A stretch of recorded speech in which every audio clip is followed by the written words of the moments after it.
You know, David had enemies and he had betrayals. And in Psalm 55, he talks about being betrayed by someone very close to him.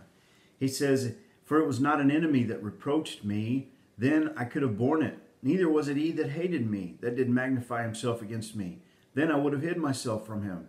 But it was thou, a man mine equal, my guide and mine acquaintance. We took sweet counsel together and walked unto the house of God in company." He was betrayed by a close friend. And in Psalm 55, he cries out to God and he basically says, "I just want to run away." He says, "And I said, oh, that I had wings like a dove, for then I would fly away and be at rest. Lo, then would I wander far off and remain in the wilderness, Selah. I would hasten my escape from the windy storm and tempest." But you know, you can't run away. Sometimes you might want to run away from life and from situations, but ultimately you can't do that. And so what do you do? What do you do when you've been betrayed, when you've been, an enemy has reproached you, has slandered you, has done something terrible and sinned against you? Well, you do what David did. And he said in verse 16, "As for me, I will call upon God, and the Lord shall save me." You know, it might sound cliche, but prayer is the answer. Prayer is the answer in these situations. And so he says, I want to run away, but I know that I can't. I'm going to call upon God. I'm going to cry out to God. And here's what he goes on to say. He said, "Cast thy burden upon the Lord." That's what you do with it. You take your burden, that heavy burden, whatever it is, and you cast it over onto God. "And he shall sustain thee." This is an incredible promise. By the way, this promise is continued through the Word of God. In 1 Peter chapter 5 and verse 7, he says, "Casting all your care upon him, for he careth for you." We've got to always remember that if you belong to Jesus, that God cares for you. And if you don't belong to Jesus, he cares for you as well, but you're outside of his covenant. You are still at enemies with God.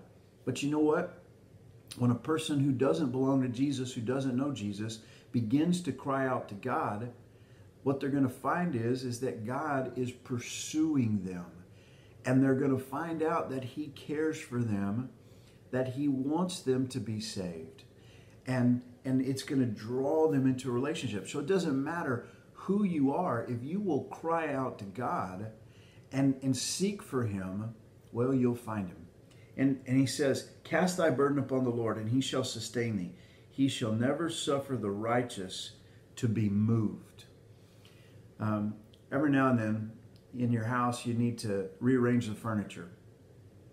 And David, in another psalm, in Psalm 52, he uses an interesting contrast. He says in Psalm 52:5, "God shall likewise destroy thee forever." And he's talking about the evil and wicked person. "He shall take thee away," like a piece of furniture. He's gonna say, you know, I'm done with that chair. I'm gonna get rid of it. "And pluck thee out of thy dwelling place, and root thee out of the land of the living. The righteous also shall see and fear and shall laugh at him. Lo, this is the man that made not God his strength, but trusted in the abundance of his riches and strengthened himself in his wickedness." See, so the person who is wicked and doesn't trust God, they're going to be plucked up, rooted out, cast aside. "But I am like a green olive tree in the house of God. I trust in the mercy of God forever and ever." Rooted, sustained, grounded, unable to be moved. So he says, if you belong to God, you are rooted and grounded. He's going to sustain you. He's going to help you. You can cast your burdens, your cares and your concerns on him. He cares for you. You can call upon his name. I just want to encourage you today. Let's call on the name of the Lord today. Let's cry out to Jesus today. Maybe you don't know him and you need to cry out to him for salvation.